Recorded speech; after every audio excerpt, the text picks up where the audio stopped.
कालीराम जी, श्री राधे महाराज जी। राधा वल्लभ श्री हरिवंश महाराज जी, आपके चरणों में कोटि कोटि प्रणाम। महाराज जी, मैं 15 साल से महादेव विश्वनाथ जी को गुरु मानकर माता काली की सेवा करते हुए शमशान साधना में लगा हुआ था। एकाएक कुछ महीनों से राम जी के नाम से प्रेम हो गया है। शमशान साधनाओं में जो मंतव्य का प्रयोग करता था, कुछ महीने से अब नहीं कर पा रहा हूँ। माला करते हुए मंत्र भूलकर केवल राम नाम ही चलने लगता है। अब राम नाम जपने से आंख से आंसू भी आते हैं, हमेशा रोना चालू होता है। महाराज जी मार्गदर्शन करें, मैं किस दिशा में जाऊं? सही बात ये हुई है कि भगवान भूतेश्वर की आपके ऊपर कृपा हो गई है। जो राम राम तुम्हारे को जपने की रुचि हो गई। बहुत कृपालु है भगवान शंकर। जा पर कृपा न करें पुरारी, सो न पाओ मुनि भगत हमारी। परम कृपालु भगवान शिव आप पर बरस रहे हैं। आप जो हृदय में आया उसी में चल दीजिए। कोई प्रश्न नहीं इस पर, कोई विचार नहीं। अपने आराध्य प्रदत्त मार्ग पर विचार नहीं किया जाता है, चल दिया जाता है। ये प्रभु ने आपको चलने का अवसर दे दिया है। चिताभस्मा लेपो गरल मसनम दिक्पट धरो, जटाधारी कंठे भुजगपतिहारी, पशुपति कपाली भूतेशो तो भजति। अगर उनका भजन, जगदीश ही का पदवी, ये जगदीश की पदवी प्रदान करते हैं। जब भगवान शिव प्रसन्न होते हैं तो ये प्रदान कर देते हैं। भगवान अयोध्या वासियों से कहते हैं, और एक गुप्त मत सबई कहो कर जोर, शंकर भजन बिना नर भगत न पावे मोर। महादेव प्रसन्न हुए, अब ये मार्ग दे दिया, अब बहुत सावधानी से चलो। महाराज जी, जैसे जब नाम जब मिला तो हम शमशान साधना करके परेशान हो गए थे किसी तनाव से। महाकाली देखो एक हम आपको बात बता रहे हैं। भगवान भूतेश्वर को प्रसन्न करने के लिए मार्ग हैं, जैसे अघोर मंत्र है, अघोर पंथ है, बहुत से मार्ग हैं। हमारे भगवान का एक स्वभाव है, ये था माम प्रपद्यन्ते तास तथैव भजाम्य हम। अगर आप उनको अघोर रूप से देखोगे वैसा आपको अनुभव करा देंगे। वो भूत रूप से देखोगे, भूत रूप से आपको दिखा देंगे। मंत्र सिद्ध करके वासनाओं की कामनाओं की पूर्ति के लिए सिद्ध बनकर पूजने लगोगे, लेकिन भगवत साक्षात्कार नहीं होगा। आज शिव जी की कृपा हुई कि आप भटकने से बच गए और मार्ग आपको मिल गया। इसलिए सौम्य और शांत और पवित्र आहार करते हुए दैन्य भाव से चलोगे तो जीवन कृतार्थ हो जाएगा। हाँ, कब जैसे शिव उपासना में है, जो संभल नहीं पाते हैं तो फिर वो गलत मार्ग का अवलंबन ले लेते हैं, क्योंकि हम काशी में ही रहे, घाटों में ही रहे और उन्हीं के उपासक रहे हैं। फिर वो इसीलिए तो हम आपके पास आए। हाँ, वो अन्य जो नहीं पाना चाहिए वो पाने लगते हैं, जो नहीं पीना चाहिए वो पीने लगते हैं और कहते हैं भगवान शिव हलाहल विष समस्त देवता और भगवान की प्रार्थना स्वीकार की। जिस समय समुद्र मंथन हुआ तो समुद्र मंथन से सबसे पहले हलाहल विष निकला, जो पूरे विश्व को भस्म कर देता। तो स्वयं अजित भगवान श्री हरि समस्त देवता दैत्य भगवान शिव की शरण में गए और जब वंदना की और कहा प्रभु रक्षा करो इस जगत की, क्योंकि आप ही कर सकते हो रक्षा। तो उन्होंने प्रार्थना की और भगवान शिव ने पूरे हलाहल विष को कंठ में रोक लिया। और नीलकंठ नाम, वो कोई नशा थोड़ी करते हैं यार। महाराज जी, ऐसा कोई अगुड़ हुआ नहीं। हम नशा तो कभी नहीं किए। अज्ञानतावश जिससे मांस का सेवन हो रहा था, महाकाली के आदेश से जब राम नाम का आदेश हुआ, जिससे महाराज जी नाम में मिला था, परेशान होके महाकाली के मंदिर में बैठे हुए। हाँ, इसमें हमको देखो एक हमारी प्रार्थना है, कहीं हमको शैव उपासना में मांस भक्षण का कहीं भी आदेश नहीं हुआ, कहीं भी किसी शास्त्र में आदेश नहीं है। आप ये कहीं किसी गलत सलाह में या अपने मन की सलाह में फंस गए नहीं। आजीवन बचपन से लेकर के अभी तक मतलब महाराज जी उसका वही संकल्प लेके परित्याग कर दिया, काफी समय हो गया। अब कभी नहीं क्या सामने माँ काली के आदेश से छोड़ दिया? अब कभी महाकाली के आदेश से हमने ऐसा किया। इससे अनुभव हुआ परेशानियों से। माँ ने बोला 4 लाख का ऐसा अनुभव हुआ कि 4 लाख राम नाम का जाप करो। हमको बस इतना केवल कहना है कि हमारी वो माँ ही नहीं हो सकती जो हमारे भाइयों की हत्या पसंद करती है।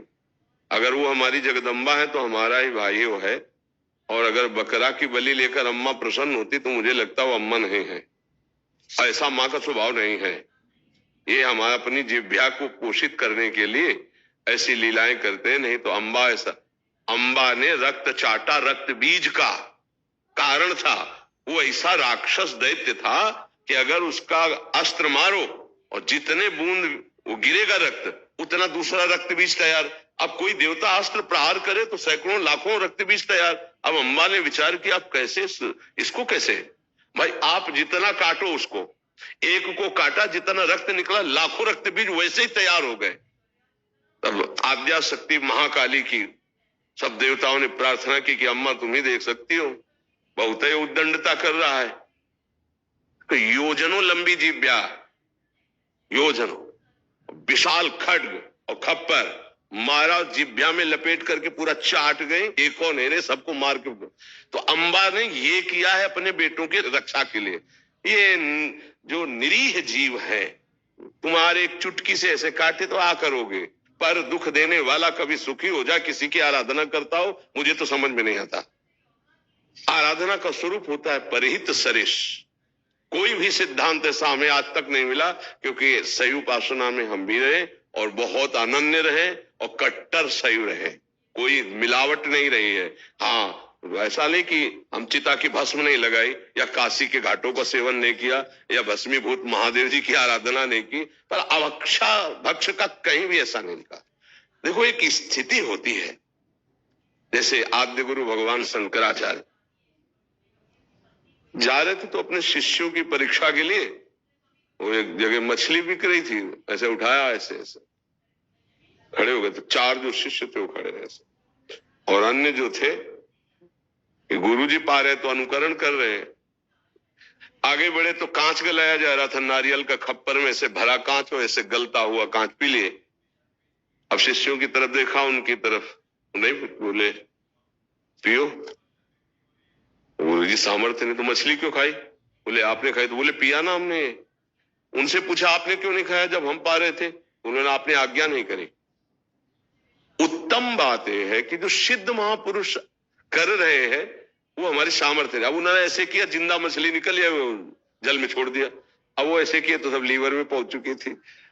तो हम महापुरुषों का, जैसे सिद्ध ऐसे हुए महापुरुष, उनकी कुछ लीलाएं विचित्र हुई हैं।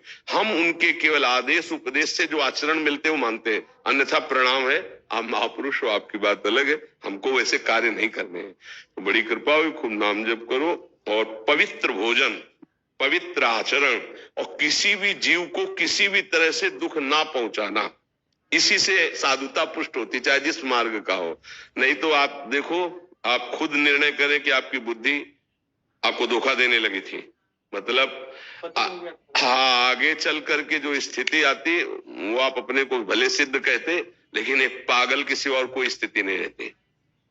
आद्या शक्ति को, या जैसे हनुमान जी है, इनको प्रभु और प्रीतम मानकर आराधना करोगे तो निकल जाओगे, अगर अधीन करने की कोशिश करोगे तो मिट्टी में मिल जाओगे। इनको अधीन करने की सामर्थ्य किसी की नहीं।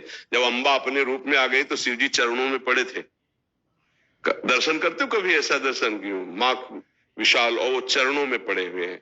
आद्या शक्ति है, कभी कोई जैसे ऐसे नहीं कि हम दैवी शक्ति को सिद्ध, वो बहुत, इसलिए नाम जप करे। बड़ी कृपा है कि आपको राम राम का मार्ग मिल गया, खूब नाम जप करो। कोई कुछ चलता ही नहीं महाराज जी इनके अलावा। हाँ, बस शांत और किसी से कहिएगा भी नहीं, क्योंकि फिर अंतर ध्यान हो जाता है। अगर हम कहते हैं हमारा भजन बहुत दिव्य चल रहा है, निरंतर चल रहा है, वो रुक जाएगा। ये हम दिव्यता की बात कहते हैं। आज जैसे यहाँ संत सभा में कह दिया, अब इसके बाद कभी नहीं कहना, शांत। और ऐसे कोई भी आचरण या ऐसा पहनावा ऐसा ना होना चाहिए जो सात्विक ना हो, शतोगुण से युक्त पहना। तो वो भगवान शिव हैं, उनकी हम समानता नहीं कर सकते। जैसे वो मुंडू की माला पहनते हैं, उनकी समानता कर सकते हैं। अगर वो आंख मूंद लिए तो 88,000 वर्ष एक बार में आंख मूंद गई। शंकर सहज स्वरूप संभारा लाग समा। 88,000 वर्ष। अपनी आयु कितनी है? 80 और 100, 88 तक पहुंच जाए तो बड़े भाग्यशाली समझो। 88,000 वर्ष की जिनकी समाधि लगती है, उनसे हम होड़ कर सकते हैं कि वो मुंडों की माला पहनते तो हम मुंडों की माला पहने, वो जहर खाए तो हम। धतूरे का फल चढ़ता है, एक धतूरे के फल में 20-25 आदमी मर जाएंगे। महादेव जी के धतूरों का फल, मतलब वो अद्भुत देवता है, उनकी प्रसादी भी बहुत होश है से ले। मतलब सेव भी चढ़ता है तो सेव ले लो। अब कह दो सबे प्रसाद तो एक धतूर का फल है, खा लोगे तो हजम कर ले कि सामर्थ्य थोड़ी, वो देवादिदेव महादेव सबकी सामर्थ्य। इसीलिए बहुत ही सत्संग की आवश्यकता होती है, नहीं तो उसमें क्या उद्दंडता आ जाती है, आराधना में उद्दंडता आ जाती है और वो फिसल कर मानसिक विक्षिप्त हो जाता है, फिर लोग उसको सिद्ध मानने लगते हैं। मानसिक विक्षिप्तता को जो जितना धर्म के विरुद्ध उद्दंडता करे, उसको चार लोग जो है ना वो सिद्ध घोषित कर देते हैं। ये कलयुग का प्रताप है।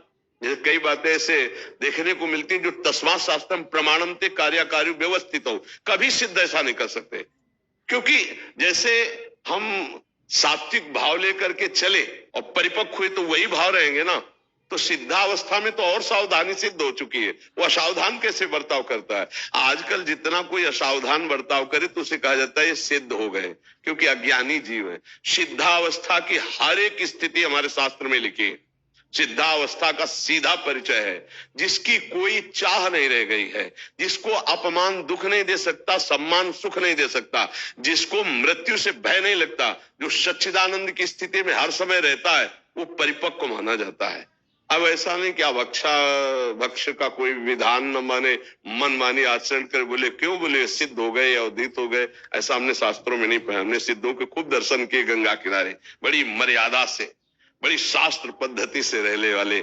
तो इसलिए सावधान होकर चला जाए, कहीं त्रुटि न हो जाए, नहीं बुद्धि भ्रष्ट हो जाएगी, डिप्रेशन में पहुंच जाएगा, पागल हो जाएगा और उसे लोग सिद्ध मानेंगे।